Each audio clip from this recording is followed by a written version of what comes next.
prière. Beaucoup de choses ont été déjà dites à travers les révélations que nous avons partagées ce matin. Je pense que nous allons juste partager une petite parole.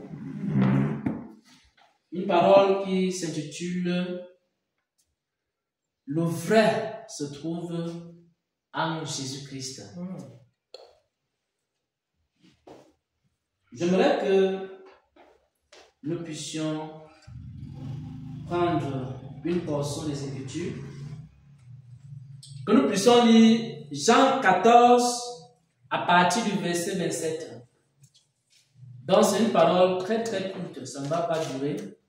C'est une révélation que le Seigneur m'a communiquée dans la nuit. Et pendant qu'on était en train de prier tout à l'heure, j'étais en train de recevoir les détails de cette parole, ce que ça voulait dire. Donc, quand je me suis réveillé ce matin, j'entendais une voix, et la voix disait ceci: ce monde-ci est un monde faux, mais Jésus est vrai. Amen. Donc, j'essaie de partager avec vous, puisque j'ai noté ça, quand je me suis réveillé, j'ai noté dans mon téléphone la voix que j'entendais. Et la voix me donnait une parole que je n'ai pas compris. Je n'ai pas vraiment compris ce que ça voulait dire. Et la voix disait ceci: le monde-ci est un monde faux. Le monde dans lequel nous vivons est un monde faux, mais Jésus est vrai. Amen. Et je vais expliquer ici ce que cette parole signifie, selon que l'Esprit de Dieu m'a donné de comprendre tout à l'heure.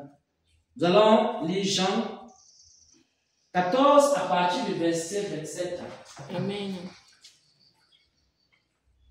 Je vous laisse la paix, je vous donne la paix. Je ne vous donne pas comme le monde donne, que votre cœur ne se trouble point et ne s'alarme point. Amen. Amen. Dans ce passage de Jean 14 au verset 27, le Seigneur Jésus dit ceci: je vous donne ma paix, je vous laisse ma paix. Je ne vous donne pas comme le monde donne, et que votre cœur ne se trouble point, et que votre cœur ne s'alarme point. Quand vous allez analyser ce texte, vous allez comprendre qu'on parle ici de deux paix. Il y a d'un côté la paix du monde, qui est quoi? La fausse paix. Et de l'autre côté, la paix du Seigneur Jésus, qui est la vraie paix. Donc, quand le Seigneur dit, ce monde est un monde faux, mais en Jésus-Christ, il y a le vrai. Ça veut dire qu'il y a d'un côté des faux miracles qui ne vont amener personne au ciel, et de l'autre côté, il y a des vrais miracles qui vont amener les gens dans le royaume des cieux. D'un côté, il y a les fausses prophéties qui sont répandues à travers le monde, mais ça ne sauve personne. De l'autre côté, il y a les vraies prophéties. Lorsqu'elles sont communiquées, elles procurent la paix, elles procurent la joie, elles procurent la connaissance de Dieu et elles nous mettent sur le droit chemin et dans le plan que Dieu a prévu pour nous. C'est-à-dire, dans le monde, il y a quoi? Le faux, et en Jésus-Christ, il y a le vrai. Amen. Je sais que beaucoup de gens n'ont pas encore compris en profondeur ce passage et cette parole que le Seigneur m'a communiquée. Et je vais partager un témoignage. Ce matin, j'ai eu beaucoup de difficultés. Et les bien-aimés qui étaient ici, ils ont vu comment je faisais les tours. Et ce n'était pas facile, parce que le matin, j'ai dû poster 2 vidéos. Même pour poster les vidéos, je n'avais pas la connexion Internet. C'était difficile. J'ai dû me déplacer pour aller à un endroit pour poster les vidéos. Mais dans toutes les difficultés que j'ai eues ce matin, je n'ai pas perdu la paix. Donc, quelles que soient les situations qui arrivent aujourd'hui dans ma vie, je garde toujours un cœur calme, tranquille, posé. N'importe quoi qui peut arriver. Je vous dis la vérité. Ce n'est pas facile d'être à la tête d'une organisation comme celle-ci. Parce que chacun vient avec ses cornes. Chacun vient avec ses griffes. Chacun vient avec quoi encore que les animaux ont? Avec les dents. Chacun vient avec la queue, d'autres avec le venin. Et ça fuira. Et ce n'est pas facile d'être à la tête d'une organisation, surtout si c'est une organisation chrétienne. Si c'est encore une organisation où tout le monde a le Saint-Esprit, alors là, c'est grave. Quand c'est une église où chacun a l'Esprit de Dieu, où chacun entend la voix de Dieu, où chacun a la vision, chacun a les sons, chacun a les révélations, alors à ce moment-là, ça devient compliqué. Mais, je vous dis la vérité, je ne perds jamais la paix. Chaque jour, je suis face à des situations difficiles. Des situations, parfois quand je reste comme ça, comme la vision est sortie, que je sens qu'ici, je suis entre la vie et la mort. Je vis ces choses-ci. Personne ne sait d'entre vous, personne ne sait ce que je traverse dans la vie. Je suis sûr que vous êtes, certains pensent que le serviteur Xavier, quand il rentre ici, il part dormir tranquille. Il met les mains dans la poche, sa vie est belle. Vous ne savez pas à quelle heure je dors. Vous ne savez pas à quelle heure je me lève le matin. Vous ne savez pas que les problèmes que je gère du matin jusqu'au soir. Mais je gère tellement de problèmes. Il n'y a personne qui sait ici que mes enfants ont été gravement malades cette semaine. Je vous ai parlé de ça. Je n'ai pas dit ça à personne. Ils ont été gravement malades. Mais même dans leur maladie, parce que le Seigneur a fait grâce, aujourd'hui ils sont en très bonne santé. Je n'ai pas perdu la paix. Et il y a encore des épreuves, vous ne savez pas. Quand on est arrivé hier, je vous ai déposé.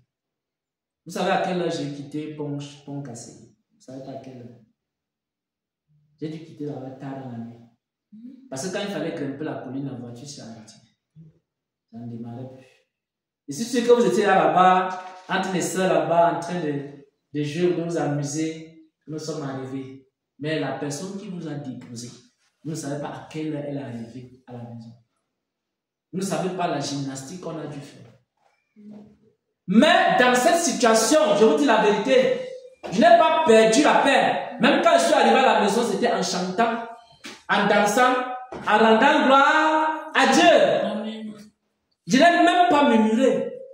Et j'étais tellement joyeux que même ma femme était étonnée, se demandant, mais d'où sort-il?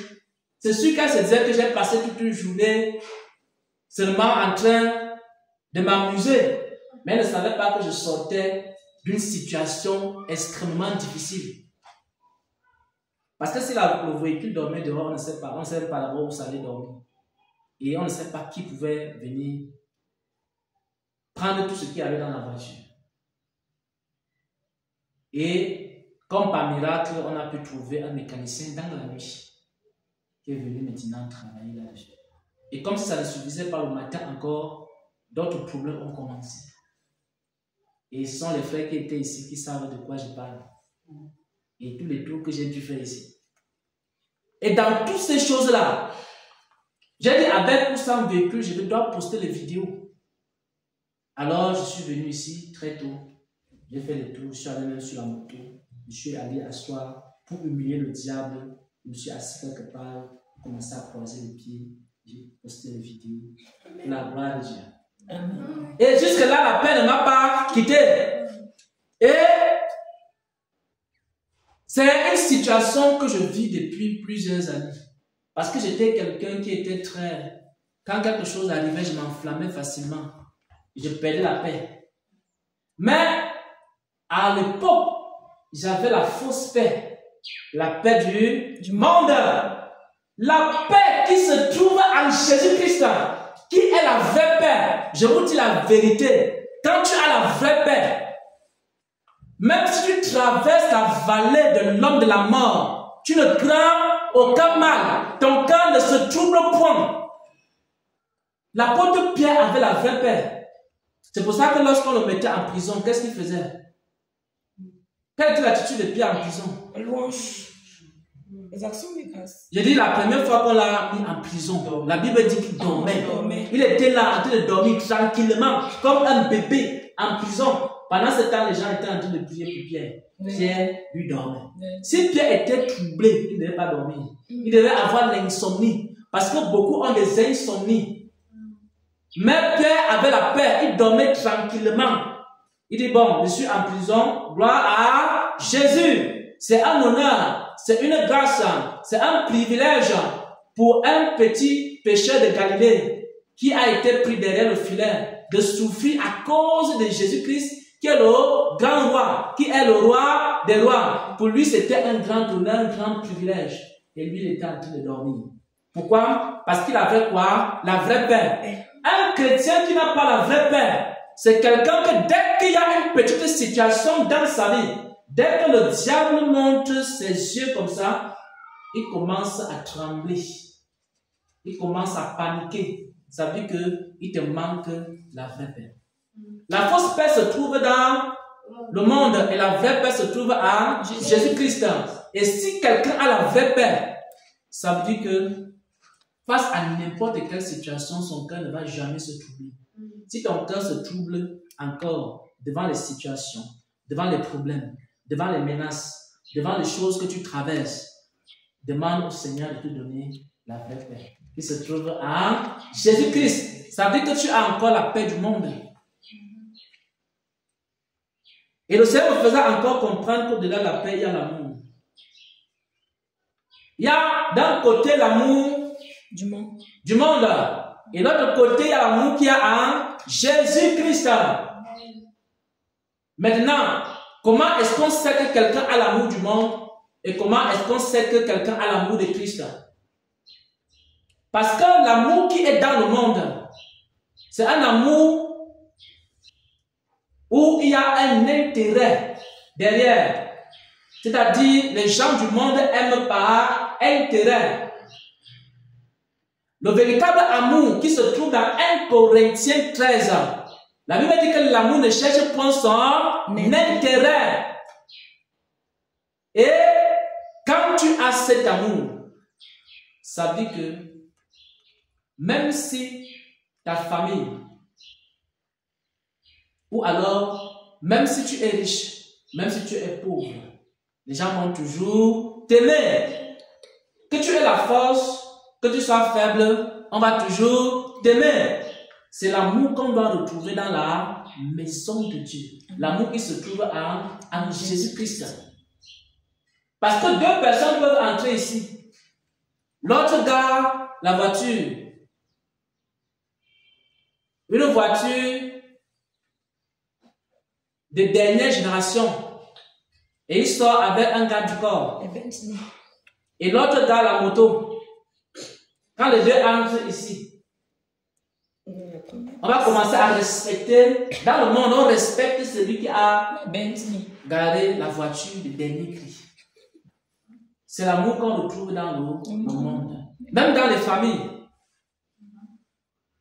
Qui sont les personnes les plus aimées dans les familles? Les riches. Ce sont les personnes les plus riches.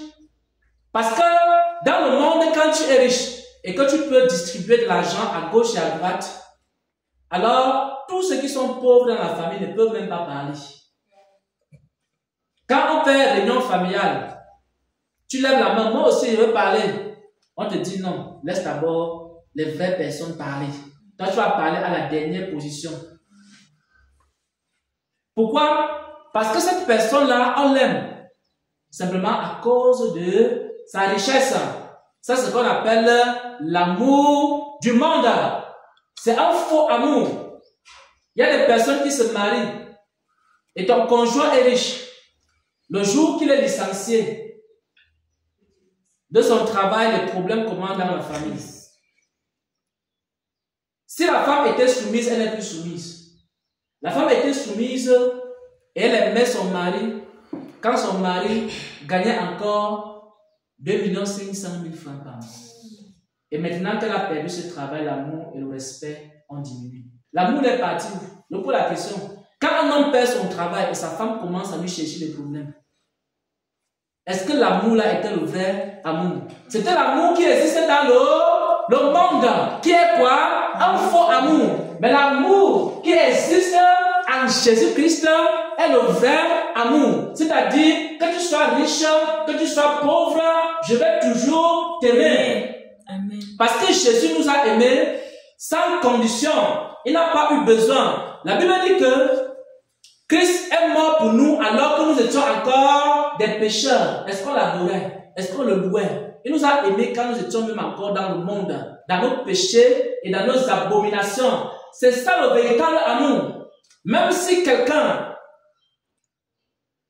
n'est pas encore spirituel, on l'aime. Parce que les gens entrent ici, on dit, oh, moi j'aime plus la sœur divine parce qu'elle est spirituelle. Et moi j'aime plus Maman Esther parce qu'elle prophétise. J'aime beaucoup le frère Xavier parce qu'il a beaucoup de paroles, de sagesse, même de la situation et comment il arrive toujours à trouver un bon mot juste pour parler. Mais l'autre là, moi je ne l'aime pas trop. Donc tu attends le jour qui sera aussi spirituel pour l'aimer. Que tu sois spirituel, que tu ne sois pas spirituel, quand tu arrives ici, on va t'aimer. Amen. On n'a pas besoin que quelqu'un commence à dire ainsi par l'Éternel pour être notre frère. Dès que tu arrives, même si tu arrives avec la boue au pied, même si tu arrives, tu ne connais pas parler français, on va s'asseoir, on va dire, on va commencer à t'enseigner le français. D'autres vont attendre que quand on va finir maintenant de rendre quelqu'un spirituel, on va commencer à l'aimer. Nous, on aime les gens tels qu'ils sont. Quand ils viennent ici, on leur présente Jésus-Christ. Parce que nous avons l'amour de Dieu. Amen. Il y a des églises, quand les gens arrivent, on leur dit, vous êtes des démons en chair. On ne veut pas vous voir ici. On ne peut pas prier pour vous. Votre sort est scellé. Rien ne peut plus arriver dans votre vie. Et on ne veut même plus te voir dans cette église. Voilà, vous venez ici nous espionner. Donc, on ne veut pas les espions ici. Et à la fin, on te chasse de l'église. Nous, on ne chasse personne. Je ne mettrai point dehors celui qui vient à moi. Venez à moi, vous tous qui êtes fatigués et chargés, je vous donnerai du repos. Venez avec les mauvais caractères. Le Seigneur va transformer ces caractères. Venez avec, quoi encore? Venez avec les péchés tels que vous êtes. Et le Seigneur va vous donner quoi? La victoire sur le péché. On va vous donner le comprimé. On va vous donner le médicament. On va vous donner la parole. On va vous donner la prière également. Qui va faire en sorte que vous soyez séparés du péché. N'ayez pas peur de venir dans la maison de Dieu à cause de vos péchés. Parce que nous aimons tout le monde. Qu'il soit pécheur, qu'il ne soit pas pécheur. C'est ça l'amour de Dieu. Pourquoi? Parce que le médecin n'est pas venu pour les gens qui sont bien portants. Le médecin est venu pour tous les malades. Et si quelqu'un est malade, il peut venir à l'hôpital. Nous, on aime les personnes, que tu sois malade ou pas. Que tu sois riche ou pauvre. On va toujours t'aimer. Que tu aies les diplômes, que tu n'aies pas les diplômes, on va toujours t'aimer. Que tu aies une maison, que tu n'aies pas de maison, on va toujours t'aimer. Parce que nous manifestons quoi? Le vrai amour qui se trouve en Jésus-Christ. Je sais qu'il y a beaucoup d'entre vous qui cherchent l'amour. Vous cherchez l'amour. Vous voulez la romance. Je vais aussi trouver un homme beau, élégant, qui va aussi m'aimer, qui va me chérir, qui va me dorloter, qui va m'amener à Dubaï. Chaque mois, il m'amène à Dubaï. C'est le genre là que je veux. Mais, si cet homme-là n'est pas en Jésus-Christ, l'amour qui va manifester envers toi, c'est à cause de ta jeunesse. Parce que le jour qu'il aura fini de prendre ta jeunesse, tu vas découvrir son vrai visage. Parce que le vrai amour, c'est à Jésus-Christ. Parce qu'en Jésus-Christ, la personne va t'aimer. Quand tu auras 20 ans, elle va t'aimer. Quand tu auras 25 ans, elle va t'aimer. Quand tu vas même faire l'accident, elle va toujours t'aimer. Lorsque ton visage sera déformé n'importe comment, la personne va toujours t'aimer. Même si un jour, tu commences à avoir les rides sur la face, la personne va toujours t'aimer. Mais l'amour du monde, c'est quoi? Viens ici, ma chérie, je t'aime beaucoup. Je vais t'offrir tout ce dont tu as besoin. Je suis prêt à mourir pour toi. Et la personne commence à se battre jusqu'à aller chercher le comptable du frère Xavier. Parce que il veut prendre une brebis dans son église. Commencez à faire les complots. Vous avez suivi ça ici. Pour ceux qui connaissent de quoi je parle. Jusqu'à ce qu'on dit qu'on va me créer des problèmes. Dans ce Cameroun. J'ai dit, gloire à Jésus. Il n'y a pas de problème, créez-moi les problèmes. Mais, lorsque la personne va te prendre comme ça, elle va t'amener. C'est là où tu vas découvrir ce que c'est la différence entre l'amour de Dieu et l'amour du monde. C'est là-bas quand tu vas repartir dans le foyer que tu vas découvrir qu'il existe deux types d'amour. Tout ce que la personne était en train de faire pour te prendre, pour t'amener chez lui, tu vas voir maintenant notre visage. Je ne veux plus que tu pries dans ma maison. Je veux plus entendre parler de Jésus ici. Je t'avais déjà dit que ton histoire de Jésus là. Je veux plus que tu ailles dans cette église. Je veux plus que tu fasses ceci. Et même si chaque jour il y avait des cadeaux vont commencer à diminuer. Et même les promesses de Dubaï va t'amener à Dubaï 2-3 fois. Mais la 4e fois, on va te dire. Et ensuite, quelques temps après, on va te dire que tu as dans les rides sur la face. On va aller chercher une jeune fille de 25 ans. Et la jeune fille de 25 ans va lui dire, oh ma chérie, tu es belle. Je vais aussi t'amener à Dubaï. Quand la jeune fille de 25 ans, elle aura déjà 35 ans, on va encore aller chercher l'autre. On va lui dire la même chose. C'est ce qu'on appelle quoi? L'amour du monde. Le vrai amour, c'est que la personne soit malade, que la personne soit déjà âgée, que la personne ait des rides, tu vas toujours aimer la personne. Il y a deux richesses. Il y a la richesse qui est dans le monde. Il y a aussi la richesse qui est en Jésus-Christ. La richesse qui est dans le monde n'est pas la vraie richesse. La richesse qui est en Jésus-Christ, c'est la vraie richesse. Je vais vous démontrer ça. C'est l'exemple que je recevais. C'est la femme atteinte d'une perte de sang. C'était une femme riche. Elle avait beaucoup d'argent. Elle est partie consulter des médecins. Elle allait de médecin à médecin. Peut-être qu'au départ, elle avait 5 millions ou 10 millions. Mais la Bible dit qu'elle avait une fortune. C'est-à-dire qu'elle avait beaucoup d'argent. Après avoir consulté plusieurs médecins, l'argent a commencé à diminuer jusqu'à ce que tout son argent est parti auprès des médecins. Alors, où est partie la richesse de cette femme? Elle n'avait plus rien. Elle est maintenant venue en Jésus-Christ. Elle a seulement touché le vêtement de Jésus. Elle a été comment? Elle a été guérie. Les richesses qui se trouvent en Jésus-Christ peuvent résoudre des problèmes que les richesses matérielles ne peuvent pas résoudre. Parce que la prière est capable de résoudre un problème que l'argent ne peut pas résoudre. C'est pour ça que les vraies richesses se trouvent en Jésus-Christ. C'est pourquoi il faut être riche en Christ. Parce qu'un homme qui est riche en Christ est capable de résoudre les problèmes que celui qui est milliardaire ne peut pas résoudre. Il y a des choses que tu peux résoudre avec la prière, que tu ne peux pas résoudre avec 1 milliard. Parce que la prière dépasse le milliard. Et même ta prière peut renverser un milliardaire. Ta prière peut orienter les situations. Ça peut orienter le cours de la vie. Ça peut orienter même la destinée d'une nation. La prière d'un chrétien. C'est pour ça que la vraie richesse se trouve en Jésus-Christ. Et tout ce que nous envions dans le monde là, c'est la fausse richesse. Je sais que beaucoup d'entre vous, vous enviez les richesses. Vous enviez. Moi aussi, je veux avoir ça. Moi aussi, je veux avoir la maison. Moi aussi, je veux avoir la voiture. Moi aussi, je veux avoir telle ou telle chose. Cherchez premièrement le royaume des cieux et sa justice, et le reste des choses vous sera donné.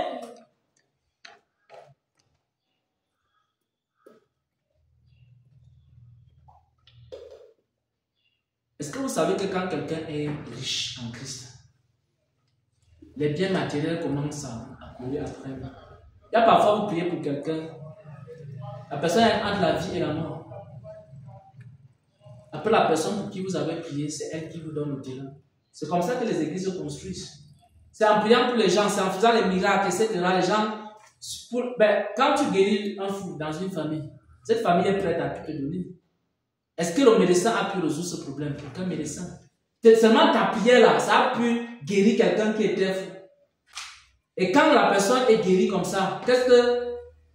Une folie qui a commencé depuis l'enfance. Ensuite, nous avons la vraie joie. Waouh. La vraie joie se trouve en Jésus-Christ. La fausse joie se trouve dans le monde. La fausse joie se manifeste quand tu possèdes des biens matériels. Seulement quand tu as eu un concours, mais dans les épreuves, tu commences à murmurer. Ça veut dire que la joie qui était en toi n'était pas la vraie joie. La vraie joie se manifeste dans les bons et dans les mauvais jours. Un chrétien est toujours joyeux, que ce soit dans les bons, que ce soit dans les mauvais jours. Il rend toujours gloire à Jésus-Christ. Et c'est comme ça qu'on sait qu'on possède la vraie joie. Est-ce que quelqu'un a déjà la vraie joie ici? C'est pas facile, non? Quand tu n'as pas encore le diplôme, là, tu n'as pas la joie. Tu dis, Seigneur, si tu veux que je sourie un peu là, donne-moi d'avoir le diplôme. Si tu veux que je sourie un peu, donne-moi d'avoir le mari. Si tu veux que je sourie un peu, donne-moi d'avoir l'enfant. Si tu veux que je sourie un peu, donne-moi d'avoir ceci. Tu n'as pas encore la vraie joie. Il faut chercher la vraie joie. La vraie joie se trouve en Jésus-Christ. Que je possède, que je ne possède pas, je suis capable d'être dans la joie. Tout à l'heure, je vais marcher avec joie à pied. Je vais mettre mes mains dans la poche. Je marche à pied avec joie. Nous rendons grâce à Dieu. Nous chantons pour la gloire de Dieu. Voyez un peu.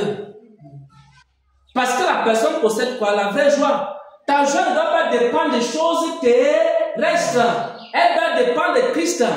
Et c'est ça la vraie joie. Ça ne dépend pas des hommes, de ce que les hommes parlent, de ce que les hommes disent. Je sais que l'autre là est difficile. Mais ne dites pas que je suis un faux prophète ou faux pasteur. Parce que je dis que la vraie joie se trouve en Jésus-Christ. Mais ce que je vous dis est la vérité. Comment vous savez que vous avez la vraie joie? C'est lorsque vous êtes joyeux même dans les épreuves. Quand vous traversez les épreuves, vous commencez à murmurer, demander à Dieu de vous donner la vraie joie. Parce que parfois on chante ici les cantiques. Quand tu chantes, tu adores, tu chantes. Oh Dieu m'a fait du bien, il est bon, il est merveilleux. Parce que tu viens d'avoir quelque chose, l'argent est tombé. Oui. Quand l'argent commence à diminuer, c'est resté peut-être déjà quelques pièces et puis tu n'as plus assez d'argent. Alors, tes pas de danse aussi commencent à diminuer. Donc imagine un chrétien. Ses pas de danse varient en fonction de ce qu'il a dans sa poche. Ouais, Seigneur. Donc s'il a beaucoup d'argent, les pas de danse sont On s'envole. On s'envole dans les champs. Oh, Jesus. Quand l'argent diminue dans la poche, les pas de danse aussi commencent à diminuer. Seigneur Jésus, je t'aime, mais il ne peut même pas décoller son pied sur la terre. Donc maintenant, il danse sur place. Seigneur Jésus, je t'aime. Là, tu sais maintenant qu'il n'y a pas d'argent dans la poche. Donc sa joie, ça dépend de ce qu'il a dans la poche. Ça, c'est la joie du monde. C'est quand la joie dépend de ce que tu as dans ta poche. Tu as encore la joie du monde. La joie, la vraie joie se trouve en Jésus-Christ. Et que tu es. C'est pour ça que Paul dit que il sait vivre dans la disette et il sait vivre dans l'abondance. Donc, pour lui, que ce soit, c'est Dieu qui décide que, bon, aujourd'hui, ça sera la disette. Demain, c'est l'abondance. Ça fait partie de la vie, mes frères et sœurs. Et aussi, Dieu permet ça pour t'éprouver. Parfois, Dieu permet pour voir si tu peux le servir aussi sans la voiture. Tu peux aussi être content. Oui, je vous dis la vérité. À un moment donné, j'ai commencé à sentir que le Seigneur voulait m'éprouver sur certaines choses. Pour voir. Parce que parfois, je m'ai souvent dit, oh Seigneur, quand je suis béni comme ça, je suis content, je change. Mais même quand les finances diminuent, je suis toujours content. Parce que ça ne change rien à ma joie. Et c'est comme ça que le Seigneur a commencé à me communiquer la vraie joie. Il a enlevé quoi? La joie du monde. Que je suis seul, que je suis accompagné, je suis toujours joyeux. Amen. Voilà. On va terminer par... L'autre là n'est pas facile. C'est compliqué. Amen. Amen. Amen. Il faut qu'on cherche la vraie joie dans la samedi. Amen. Amen. Il ne faut pas qu'on ait la joie du monde. Ce que je vous dis est important parce que, écoutez-moi attentivement, parce que bon, c'est vrai que on peut se dire que c'est une parole qui n'a pas d'importance. Mais vous connaîtrez l'importance de cette parole quand les épreuves vont arriver. Parce que ce sont les épreuves qui vont déterminer si vous avez la vraie joie. Si vous êtes riche en Jésus-Christ, la richesse en Christ se manifeste dans les épreuves. Vous voyez, quand il n'y a pas d'épreuve, chacun est un bon chrétien. Je vous dis la vérité. Les gens ne sont pas encore venus ici avec les armes. Nous sommes tous des bons chrétiens. On est tous des chrétiens engagés à servir le Seigneur. Oui. Maintenant, les gens vont toquer ici avec des armes. C'est là qu'on va découvrir qui est un vrai chrétien.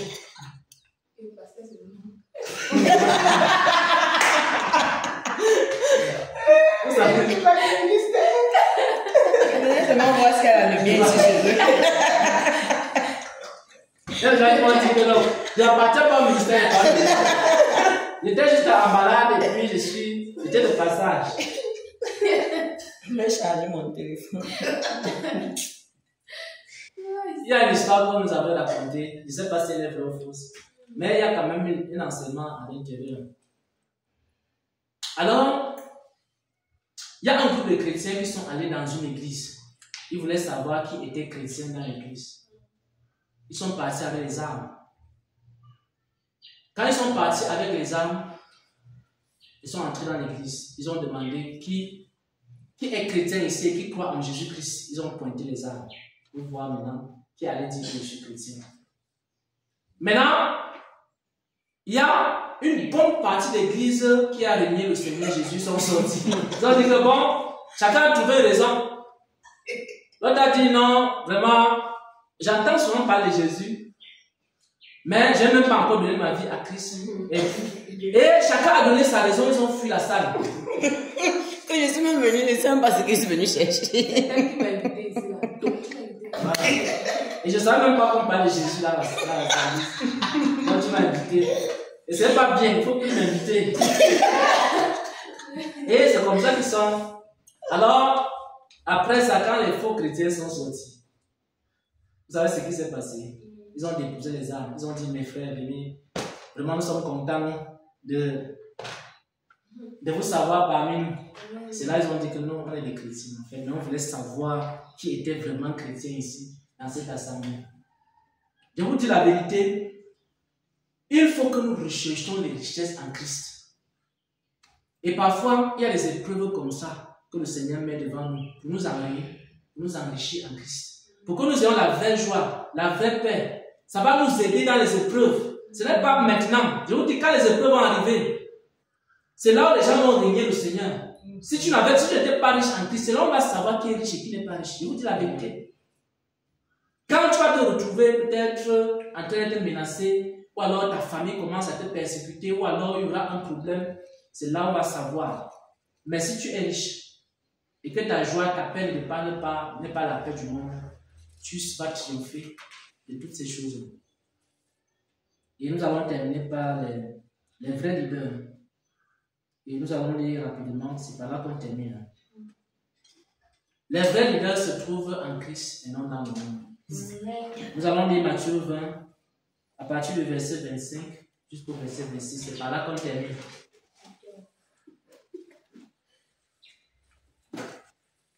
Les vrais leaders se trouvent en Christ et non dans le monde.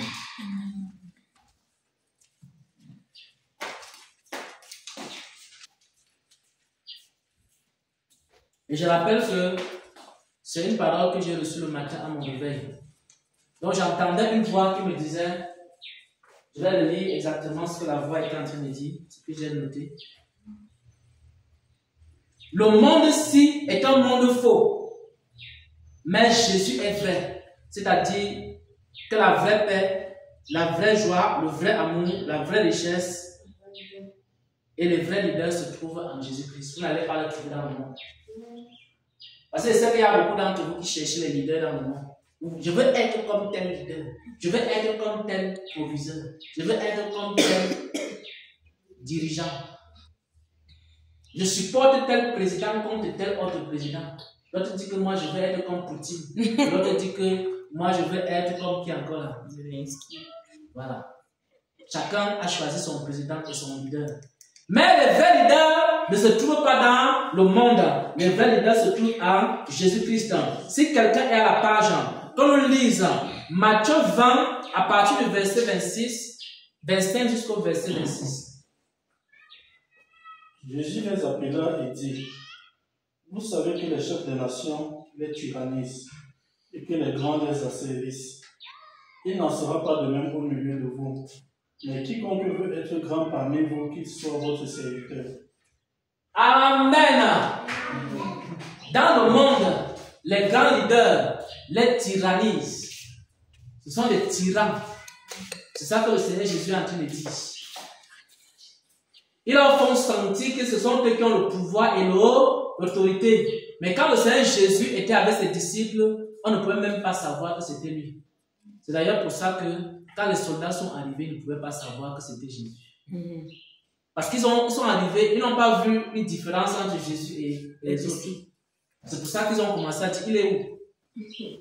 Et les disciples étaient là, Jésus était là. Donc on ne pouvait pas savoir ici que c'était Jésus et l'autre c'était les disciples. Parce qu'ils étaient tous pareils. Jésus était au milieu de ses disciples. Et maintenant, on dit que dans le royaume des cieux, les vrais leaders sont au service des autres. Et ce ne sont pas ceux qui se font servir par les autres. Ce sont ceux qui sont en train de suivre les pieds des autres, de prier pour les autres, de veiller sur la vie des autres, de travailler à ce que les autres deviennent aussi quelque chose. Et si dans une église, un leader n'est pas en train de souffrir pour les brebis, parce que vous tous qui êtes des leaders, c'est ça le leadership. Le leadership, c'est souffrir pour les autres. Donc il faut que maman Esther comprenne qu'en tant que leader, elle doit souffrir pour toutes les femmes, elle doit porter leur fardeau. Elle doit savoir que dans le royaume des cieux, le plus grand, c'est celui qui souffre pour les autres. Qui doit être serviteur là-bas dans la maison des femmes. Voilà. C'est pas qu'on va se lever et dire que moi c'est maman Esther, vous c'est mes employés et chacun, je vous donne des tâches là. Et tu restes là, tu places dedans, tu commences à donner les autres. Tu n'es une personne. Tu es seulement là. Venez me rendre compte. Quand tu as fini, et tu as bien nettoyé. Si tu n'as pas bien nettoyé, tu as une punition. Tu as bien mis le sel dans la nourriture. Donc, mais le plus grand dans le royaume des cieux, c'est celui qui est au service des autres. C'est la même chose avec les chantres. Si tu veux être le plus grand, il faut servir les autres. Les chantres, prendre soin de toutes les chantres. Si un chantre qui est malade, il faut travailler à sa guérison. Si un chantre qui est fatigué, il faut la remonter. Si un chantre qui a des problèmes, qui est faible, il faut la fortifier. Il faut souffrir pour les chantres. Il faut aller leur rendre visite. Il faut les appeler. Il faut, etc., etc. C'est ça le plus grand dans le royaume des cieux. C'est pas dire que moi j'ai été installé ici comme la chef des chambres et vous devez m'obéir. Et tout ce que je dis, vous devez exécuter. Sinon, les sanctions vont tomber. Parce que Dieu est d'abord un Dieu d'ordre. Donc je ne supporte pas ceci, je ne supporte pas cela. Et on établit le leadership du monde dans l'église. Le leadership de l'église, c'est quoi? Quelqu'un est fatigué, tu commences à porter la personne pour l'amener sur les hauteurs. C'est comme ça maintenant que le ministère des chants va garantir. C'est la même chose dans tous les départements de l'église. Tous les leaders doivent être des personnes qui prennent à cœur les problèmes des autres. Et un jour, le Seigneur m'avait dit ça. Que parfois, le pasteur, c'est celui qui prend d'abord les problèmes des autres plus que ses propres problèmes. C'est-à-dire qu'il met les problèmes des autres au-dessus de ses problèmes. Est-ce que vous savez que parfois, nous faisons des choses ici. Il peut arriver des moments où parfois mes propres enfants dans la chair, Ils n'ont même pas encore certaines choses, mais les enfants dans la foi ont déjà reçu. Il arrive parfois de privilégier les enfants dans la foi par rapport aux enfants dans la chair. Il arrive parfois d'oublier tes propres problèmes et commencer à résoudre les problèmes des autres. Parce que si tu penses aux tes problèmes, tu ne pourras jamais être un leader. Parce qu'un leader qui est là en train de penser à sa vie ne peut pas. Tant que tu penses à ta vie, je vais devenir comme quoi demain? Qu'est-ce que je vais devenir? Et tu es pensif. Vous avez vu, vous avez suivi la vision ici. Il y a une personne que le Seigneur appelle à être leader. Et quand on la voit en esprit, on voit que la personne est toujours en train de penser, de réfléchir, réfléchir. Vous avez tous suivi la vision. La personne était toujours pensive. Alors que la personne doit penser aux choses de Dieu et laisser d'abord ses problèmes de côté. C'est ça un leader. Si vous voulez être des leaders, vous devez être des leaders en Christ, non les leaders du monde. J'espère que maintenant chacun sera, tous les leaders qui ont été établis seront les leaders en Jésus-Christ. Nous ne serons pas les leaders du monde. Bénissons le Seigneur pour sa parole et nous lui rendons grâce. Amen. Amen.